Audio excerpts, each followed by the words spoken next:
ఈరోజు హ్యాపీగా మధ్యాహ్నం లెగుద్దాం అనుకుంటే పొద్దున్నే లెగాల్సి వచ్చింది. ఇంకా అసైన్మెంట్ డెడ్‌లైన్ దగ్గరలో వస్తుందని చాట్‌జీపీటీ ఇచ్చిన కోడ్ రన్ చేస్తే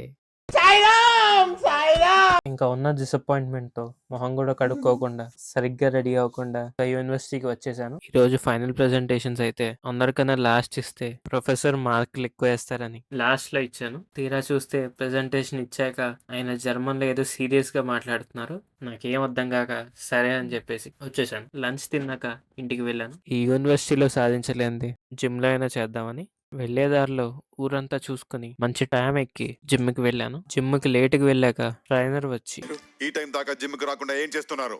ఇంట్లో ఆక్సిజన్ లెవెల్స్ తక్కువ అయ్యాయని కేబీఆర్ పార్క్ వెళ్ళి 3 రౌండ్లు వేసి వచ్చా. బైసెప్స్ అండ్ ట్రైసెప్స్ వర్కౌట్ చేసి తర్వాత సైడ్ డెల్స్ చేసి డేని ఎండ్ చేశాను. సార్ రోజుకి ఎన్ని గంటలు జిమ్ చేస్తారు sir? 20 hours. 20 hours. Don't touch.